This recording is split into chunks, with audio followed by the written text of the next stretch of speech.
Ladies and gentlemen, hey, hi, how you doing? Welcome back to the channel. Thank you so much for stopping by.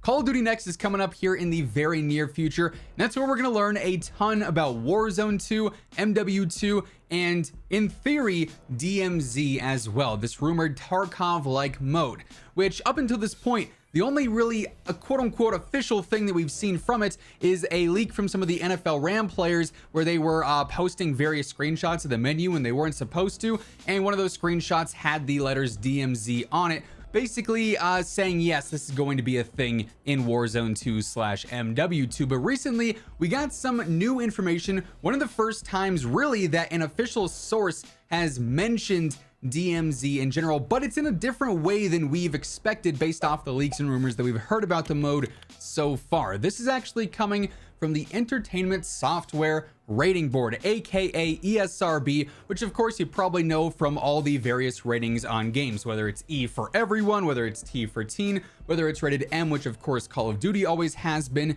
because recently the ratings for Warzone 2.0 and then also MW2 came out, and with the ratings we end up getting more descriptions for the game's platforms and the rating summary, why it basically got the rating that it did, which includes some descriptions of gameplay, which is very interesting. So first and foremost here, we've basically already known this for a bit, but now it is again officially confirmed by ESRB here, which is about as official as it gets. Warzone 2 and MW2, each of their listings on the site have the descriptions of the platforms they're going to be available on, which includes Windows PC, PlayStation 4, PlayStation 5, Xbox One, and the Xbox Series consoles, meaning the Series X and S, obviously. So this again is confirming that Warzone 2 and MW2 and all modes that we see debut for them are going to be available on current gen PlayStation 5 and Xbox Series X and S, but also last gen as well, PlayStation 4 and Xbox One. I know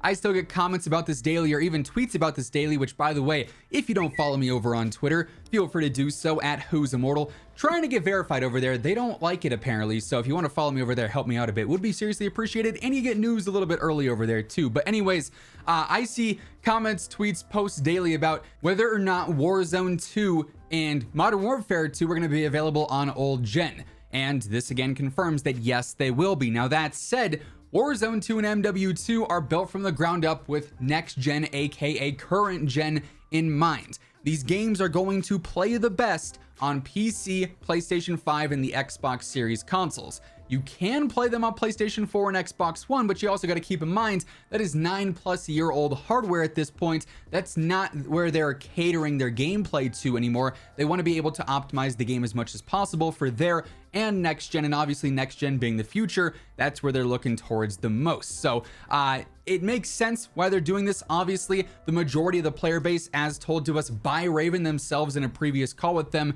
is old gen, PlayStation 4 and Xbox One. So they can't exclude those consoles. They'd lose out in hundreds of millions of dollars in sales and thousands upon thousands upon thousands of players, obviously, but those titles are not going to run super smoothly on an old PlayStation 4 or an old Xbox One, so just keep that in mind. But more importantly, what we got out of these ratings here, like I said, are the descriptions of each game. Now, real quick before we break those down, just a reminder, if you're not subbed yet, every day I got you covered with all things going on in COD. We're on the road to 1 million subscribers, so if you want to hit that sub button, it guarantees you are always up to date. And if you guys enjoy this video, feel free to drop a like on it as well. But the description for MW2, pretty basic. It doesn't really go in depth on too much. It says this is an FPS game in which players assume the role of special forces units and members pursuing various threats. Players engage in combat missions with stealth, skirmishes, extractions, using machine guns, snipers, knives, and grenades to take out enemies.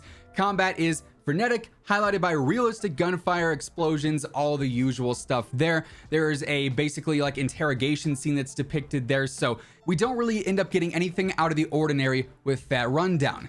However, the rundown for Warzone 2 is quite different. This one says, this is an FPS shooter set in the Call of Duty universe in which players engage in a variety of multiplayer combat events. Examples are Battle Royale, Plunder-style skirmishes, and DMZ.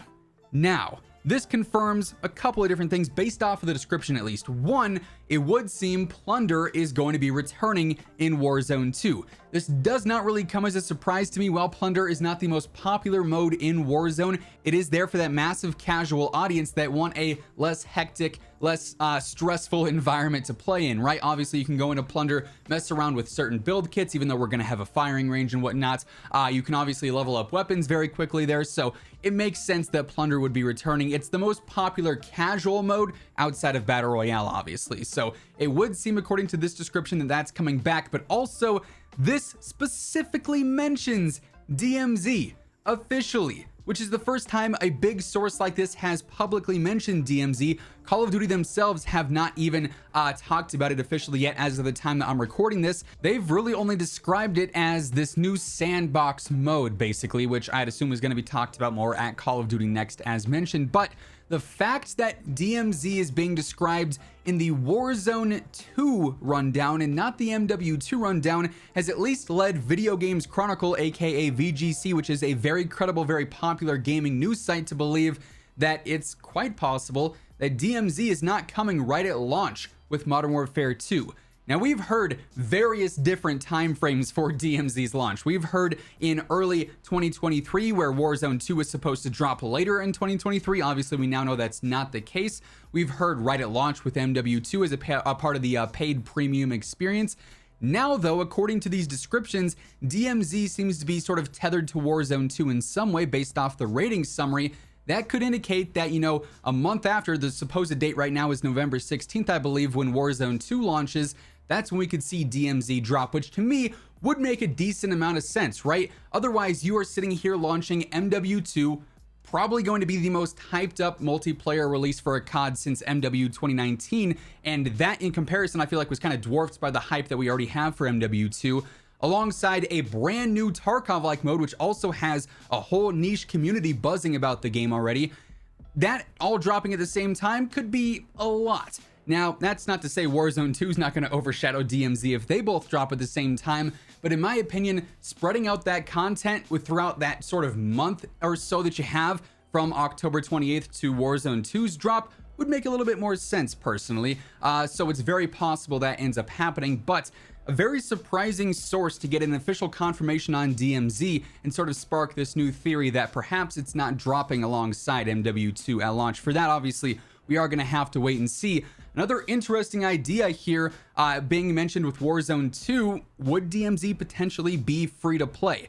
Personally, again, this is just my opinion, I think that it would make a lot more sense to make it free to play rather than locking it behind the MW2 paywall, just because when you're trying to branch into a new niche of, gameplay genre with DMZ, this Tarkov-like mode, having it free to play is going to, bring in a much larger audience than locking it behind a paywall.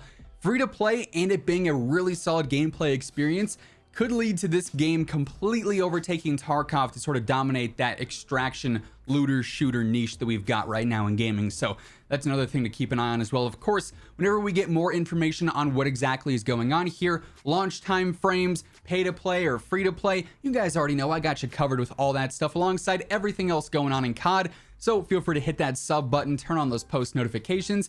And if you guys enjoyed this video, let me know by dropping a like on it, would be seriously appreciated. But that's going to wrap things up for this one. As always, if you want to check out any of my partners, be sure to use code IMMORTAL for a discount on all Scuff, G Fuel, Gamer Advantage, and Control Freak products. And the links for all those can be found down in the description below.